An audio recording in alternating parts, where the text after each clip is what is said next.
चलिए स्वागत है बेटा। मैंने वाला कि जो पहले थी कि पहली वीडियो मैंने जो आपकी अपलोड की थी तो उसमें आपके 100 क्वेश्चन मैंने 150 क्वेश्चन आपके किए थे, उसके आगे मैं ले रहा हूँ। तो जिन लोगों ने वो वीडियो नहीं देखी है वो लोग क्या कर सकते हैं, इसकी पहली वाली वीडियो को पार्ट 1 को देख सकते हैं, जहाँ पर मैंने 143 क्वेश्चन आपके करा दिए थे। ठीक है, नेक्स्ट वीडियो में बात करूँगा मैं 43 के बाद आपका है। चलिए, तो जिन्होंने नहीं देखी वो आप लोग सब्सक्राइब कर लें, जिन लोगों ने सब्सक्राइब नहीं किया है वो लोग आप लोग सब्सक्राइब कर सकते हैं।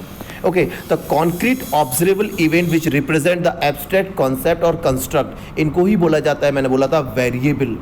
नेक्स्ट में बात करूंगा, dash is the main purpose to formulate a problem for more precise. तो जब हम लोग एक्सप्लोरेटरी करते हैं या फॉर्मुलेटिव स्टडी करते हैं, that was the main purpose होता है फॉर्मुलेट अ प्रॉब्लम के लिए। तो एक्सप्लोरेटरी और फॉर्मुलेटरी स्टडी जो है हमारी मेन पर्पस होता है। Next, the main objective of study क्या होता है, हमेशा descriptive study to acquire knowledge. हमेशा मेन ऑब्जेक्टिव हमारा यही होना चाहिए, descriptive study to acquire knowledge. ठीक है, नेक्स्ट मैं बात करूंगा, dash is concern with discovering and testing certain variable with respect to the association और डिसोसिएशन। जब भी हम लोग बात करते हैं कि एसोसिएशन और डिसोसिएशन के बीच में, तो दैट इज़ द डायग्नोस्टिक होता है। हमेशा जब हमें चेक करना होता है कि कोई पर्टिकुलर वेरिएबल आपका टेस्ट करने के बाद या तो एसोसिएट हो रहा होगा या डिसोसिएट होगा, तो हमारा डायग्नोस्टिक होती है। तो डायग्नोस्टिक हमारा कंसर्न करता है, डिस्कवर करता है, टेस्ट करता है। Next, dash is a concern with discovering and testing certain variable with respect to their association और dissociation। अभी मैंने बताया कि जब हमारा बात करते हैं कि concern with discovering and testing certain variable, देखो certain variable with respect to their association, देखो concern with discovering and testing with respect to their association और dissociation, तो यही हमारा exploratory हो जाता है। Next, dash is a compare to mariner compass in sea voice. तो ये हमारा क्या होता है, research design is a compared mariner compass in sea voice. ये आपका एक क्या फ्रेज है। ओके, तो रिसर्च डिजाइन समझ लेना है। Dash is prevent researcher from blind research and intellectual wandering. तो हमारा जो रिसर्च डिजाइन होता है यही हमारा क्या करता है, प्रिवेंट कर देता है रिसर्चर्स को कि वो blind research and intellectual wandering से बच सकता है। तो रिसर्च डिजाइन इसीलिए जरूरी होता है। Research design is a blueprint, outline and plan होता है हमारा। तो रिसर्च डिजाइन क्या है, हमारा एक ब्लूप्रिंट है, एक आउटलाइन है, एक प्लान है हमारे रिसर्च का। Fact, figure and other relevant material serving as the basis for a study called, उसको ही हम लोग डेटा बोलते हैं। जो फैक्ट्स हैं, जो हमारे फिगर है, जो रिलेवेंट मटेरियल है, इनको ही हम लोग डेटा बोलते हैं। Okay, there are mainly dash source of data. तो हमेशा मैं बात करूंगा सिर्फ 4 तरह के सोर्स ऑफ डेटा है, चारों सोर्स में बताऊंगा, प्राइमरी, सेकेंडरी और सारे तरीके के। तो टेंशन नहीं लेना, मेनली हमारे सोर्स ऑफ डेटा आपको याद रखना है 4 टाइप्स के होते हैं। The original source from which researcher collect the information is primary source. हमेशा ओरिजिनल हमारा प्राइमरी होता है। Source of data collected and compiled by others, जब हम किसी अदर्स से लेते हैं वो हमारा सेकेंडरी है। ओरिजिनल से प्राइमरी होता है, किसी अदर से ले रहे हैं तो वो सेकेंडरी डेटा होता है। Data related to human beings are called, जब ह्यूमन बीइंग्स से रिलेटेड होता है तो उसे बोलते हैं demographic data. Data related to geophysical structure, देखो ह्यूमन से रिलेटेड था तो डेमोग्राफिक हो गया, जियोफिजिकल से हो गया तो टेरिटोरियल होता है आपका। जियोफिजिकल मतलब अर्थ से रिलेटेड है तो टेरिटोरियल डेटा हो गया। Dash is the raw material for analysis. तो जो हमारा डेटा है वही हमारा रॉ मटेरियल होता है एनालिसिस के लिए। Readymade and readily available data is, जो हमारा पहले से ही है, रेडीमेड है, वही हमारा सेकेंडरी जो डेटा होता है वो रेडीमेड डेटा होता है। द वे और मोड ऑफ गैदरिंग डेटा, वो हमारा क्या होता है, मेथड होता है, वे होता है जिससे हम लोग डेटा को कलेक्ट करते हैं। दैट इज आपका क्या हो गया, मेथड्स, ना कि tool.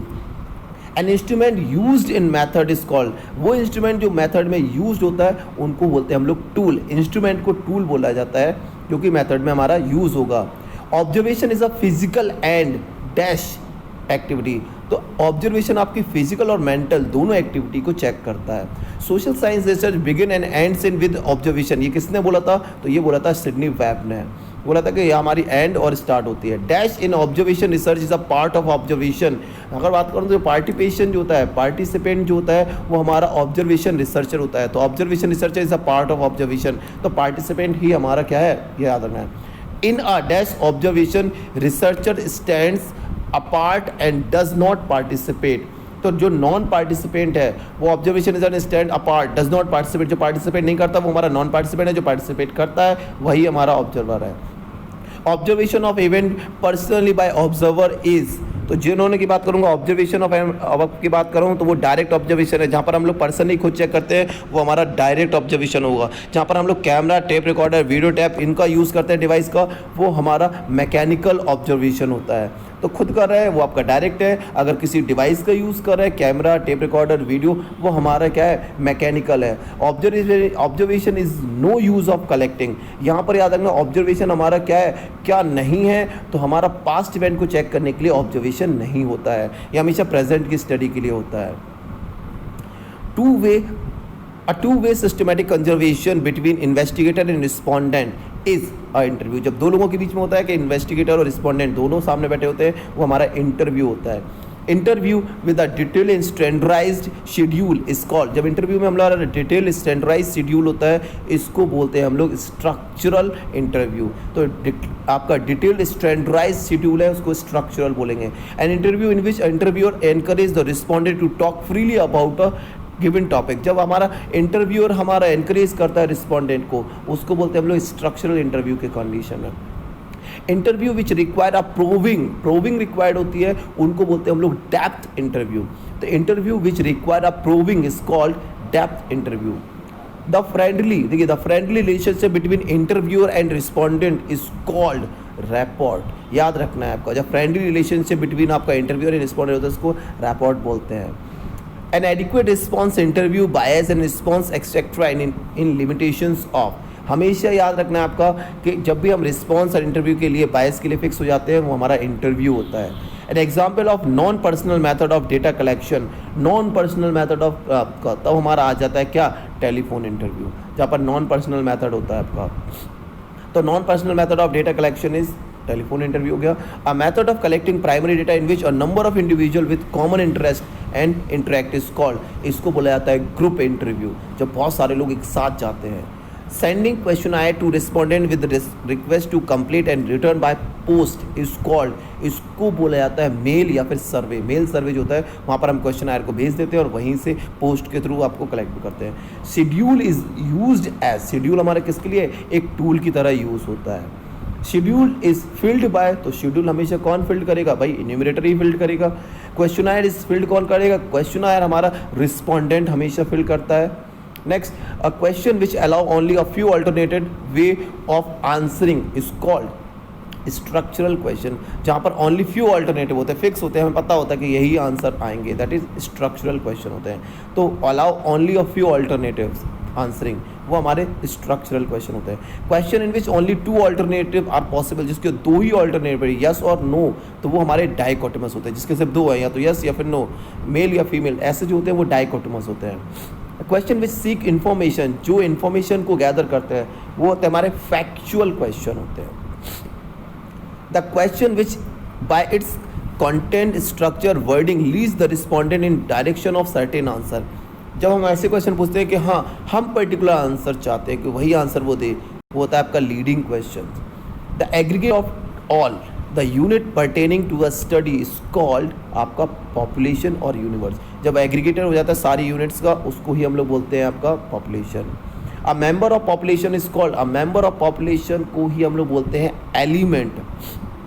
Sample value is called, sample value को क्या बोलेंगे हम लोग, स्टैटिस्टिक, तो जो हमारी स्टैटिस्टिक है वो हमारी सैम्पल वैल्यू होती है। पॉपुलेशन वैल्यू क्या होती है हमारी, हमेशा पैरामीटर होती है। तो स्टैटिक याद रखना है कि जो हमारी सैम्पल वैल्यू है वो स्टैटिकल होगी और जो पॉपुलेशन वैल्यू है वो हमारी क्या होगी, पैरामीटर होगा। ये थोड़ा सा ध्यान रखना, ये क्वेश्चन आते हैं हमारे। प्रोबेबिलिटी सैम्पलिंग क्या होती है, probability sampling is otherwise called, probability sampling हमारी यूनिवेरिएट एनालिसिस होती है, तो प्रोबेबिलिटी सैम्पलिंग हमेशा यूनिवेरिएटेड होती है। Sampling which provide for a non zero chance of selection, ऐसे sampling which provide for a non zero chance of selection, इसको बोला जाता है प्रोबेबिलिटी सैम्पलिंग। तो प्रोबेबिलिटी सैम्पलिंग यूनिवेरिएट होती है, प्लस यहाँ पर non zero chance of selection होता है। तो दोनों क्वेश्चन इससे रिलेटेड है, कि 4-5 क्वेश्चन इसी से रिलेटेड है। Next, N example of probability sample, तो हमारा क्या है, लॉटरी मेथड जो है वो प्रोबेबिलिटी है, जहाँ पर हम लोग यूनिवेरिएट चाहते हैं। तो एग्जाम्पल ऑफ प्रोबेबिलिटी सैम्पल क्या है आपका, lottery method. Next, dash are use, तो लॉटरी मेथड याद रखना, 3 क्वेश्चन बन सकते हैं, तीनों क्वेश्चन इसी से रिलेटेड है। Dash are use for the random sampling when the population is very large, जहाँ पर पॉपुलेशन बहुत ज़्यादा लार्ज होती है तो वहाँ पर हम लोग कंप्यूटर का यूज़ करते हैं और रैंडम सैम्पलिंग यूज़ करते हैं। तो रैंडम डैश, तो computer are use for the random sampling when population is very large, in which a population is divided into different strata and sample is taken from different strata। याद रखना different strata word आ गया, that is stratified sampling। ये question आ चुके हैं और यही मैं वही रिपीट बता रहा हूँ कि यहाँ से ही क्वेश्चन आते हैं और हम लोग को पता नहीं होता है, प्लीज़ कंप्लीट कर ले। तो जब हम लोग डिफरेंट स्ट्रेटा बना लेते हैं तो स्ट्रेटिफाइड सैम्पलिंग हो जाता है।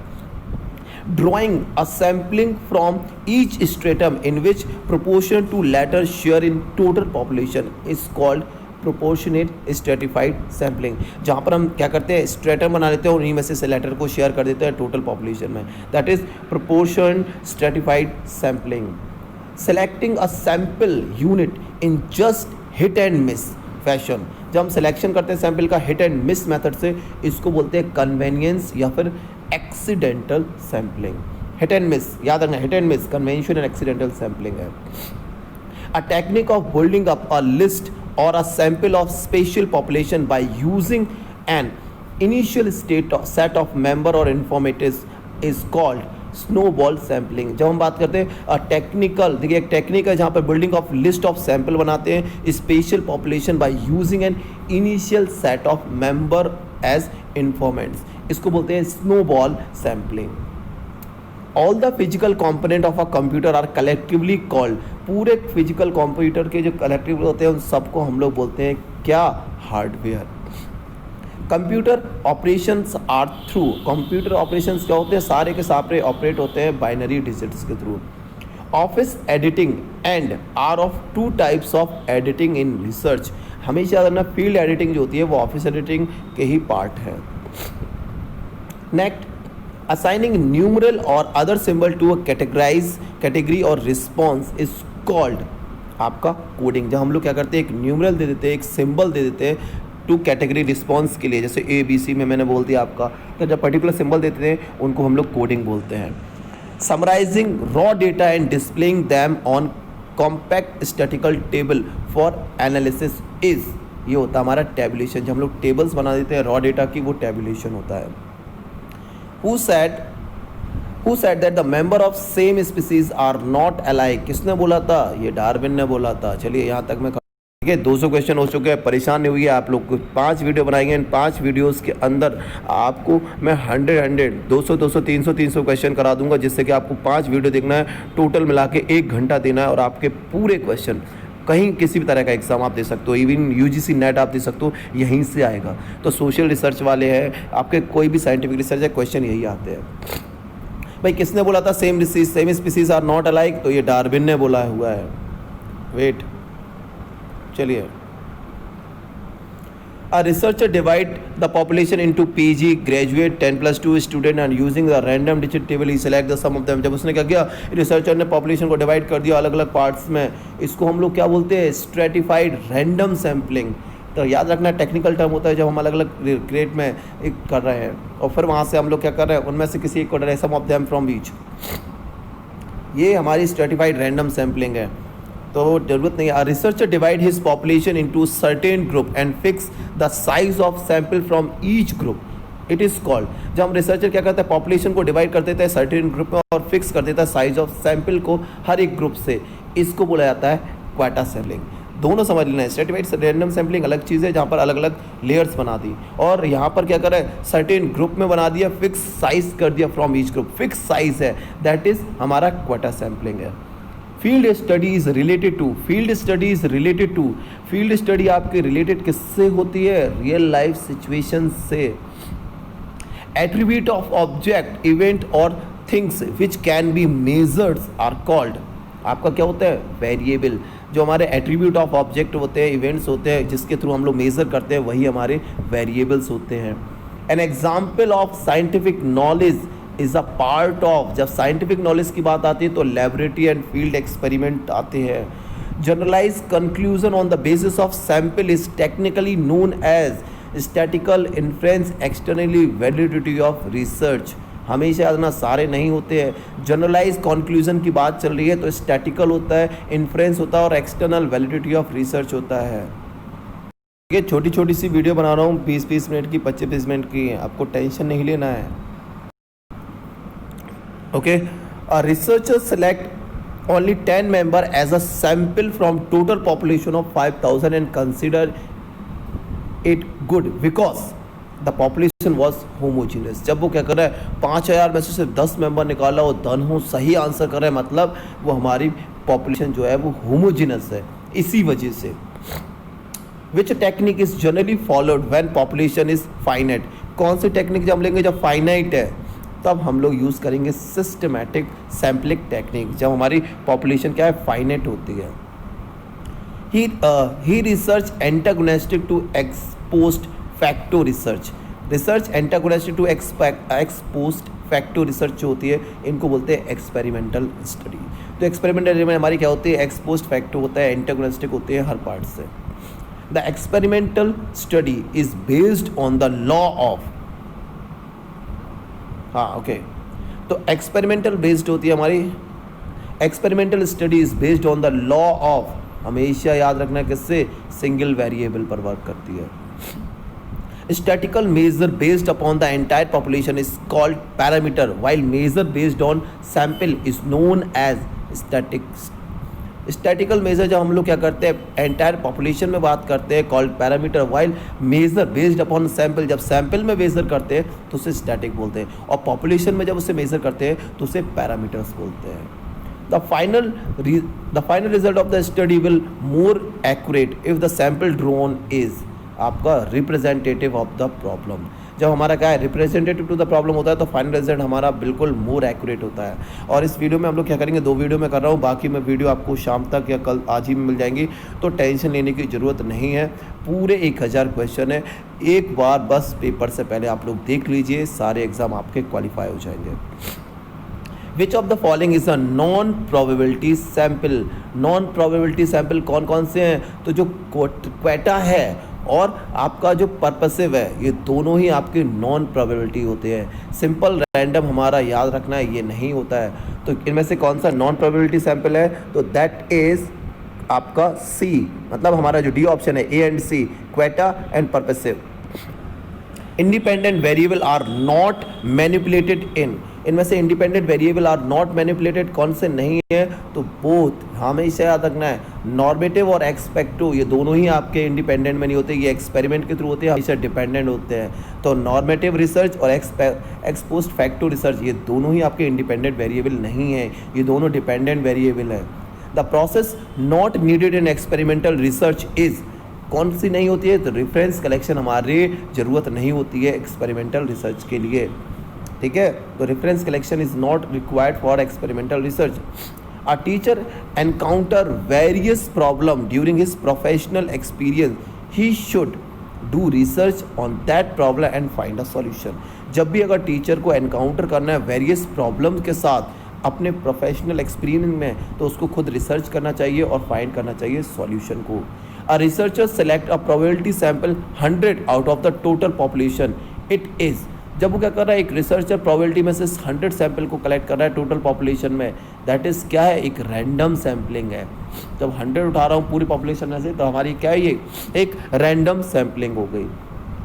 एरिया या cluster sampling technique is used, कब करेंगे यूज़, जब हमारी पॉपुलेशन क्या है स्कैटर्ड हो, लार्ज साइज हो, एक तो तब करते हैं, और दूसरा हमारा लॉन्ग सर्वे जब जरूरत हो। मतलब तो ये याद रखना है A and C, D option हो जाएगा हमारा, कि जब स्कैटर्ड है, लार्ज साइज है और सर्वे रिक्वायर्ड है, तब हम लोग क्या करते हैं, क्लस्टर सैम्पलिंग यूज़ करते हैं। Validity of a research can be improved by, validity कब करते हैं, जब एलिमिनेटिंग एक्स्ट्रा नॉर्मस फैक्टर होना चाहिए और ट्रू रिप्रेजेंटेटिव होना चाहिए सैंपल ऑफ पॉपुलेशन के, तो हमारी वैलिडिटी जो है वो इम्प्रूव हो जाती है। Who is regarded the father of scientific social survey, किसको बोला जाता है, तो बूथ को बोला जाता है।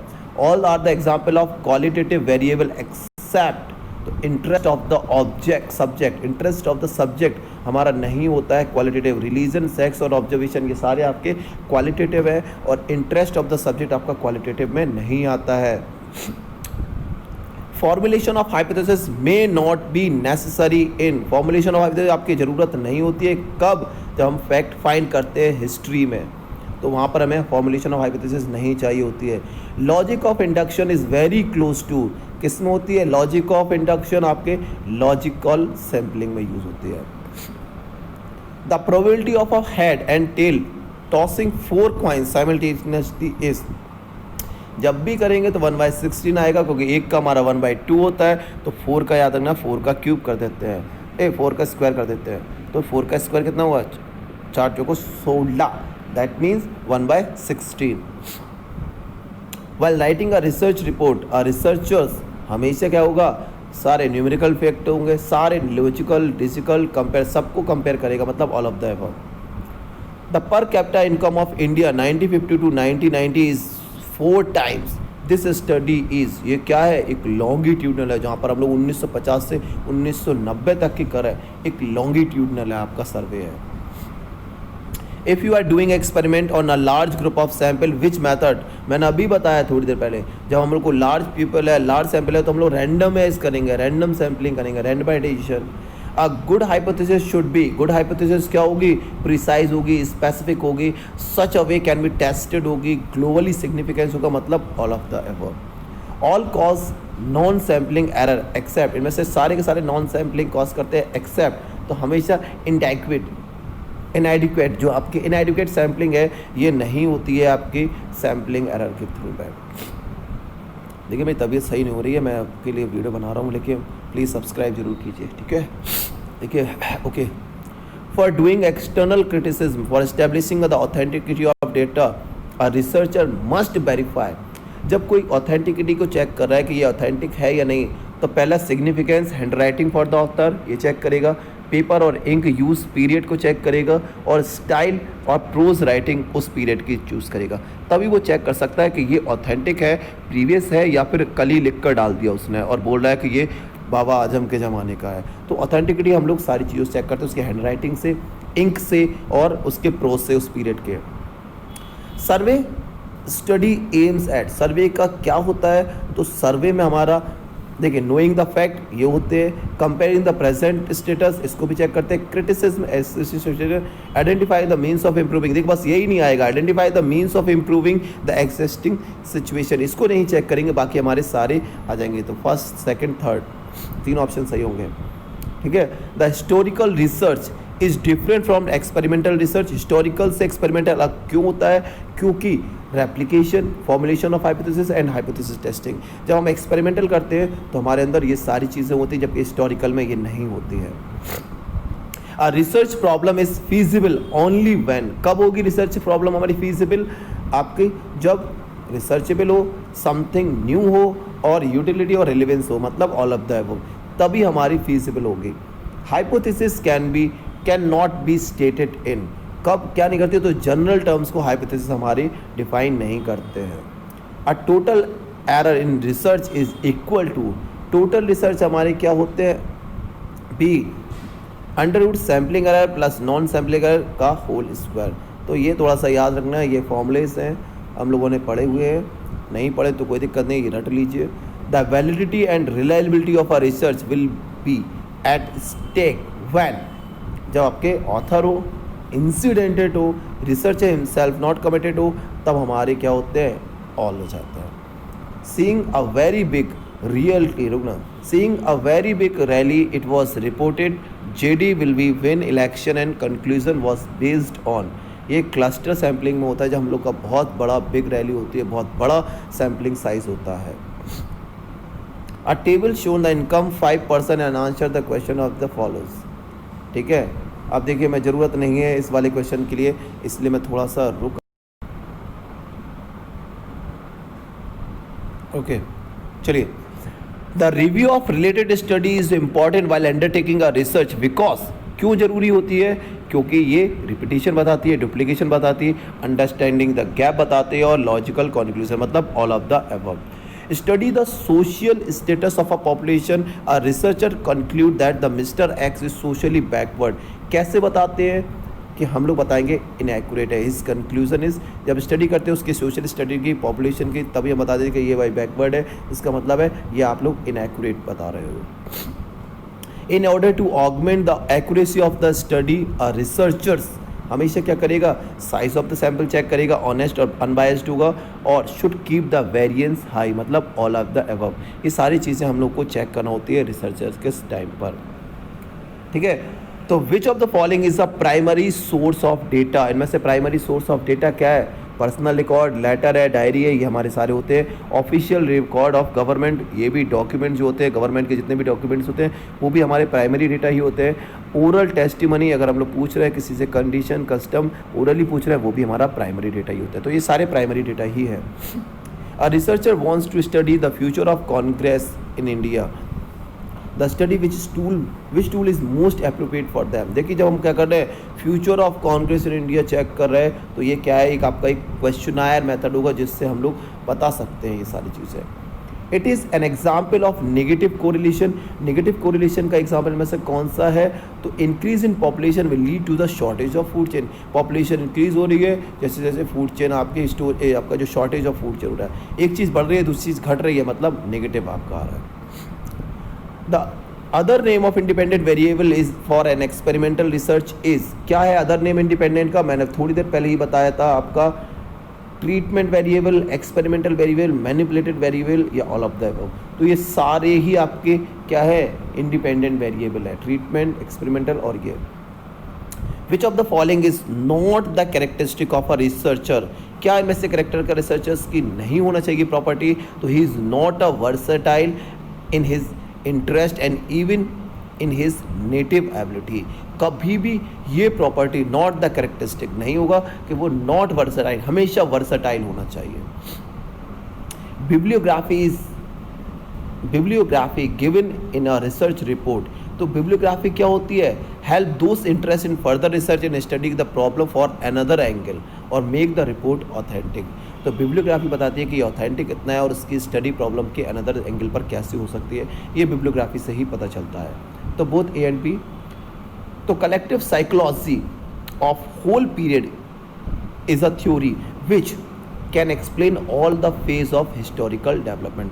तो कलेक्टिव साइकोलॉजी क्या होती है, पूरे पीरियड की, जब हम उसकी ऑल फेजेस को चेक कर होते हैं, all phase of historical development. If the sample drone does not specify any condition about parameter of the population is called, जब वो नहीं बता पा रहा है कोई भी पैरामीटर ऑफ द पॉपुलेशन को, तो उसको बोलते हैं हम लोग डिस्ट्रीब्यूशन फ्री स्टैटिक्स।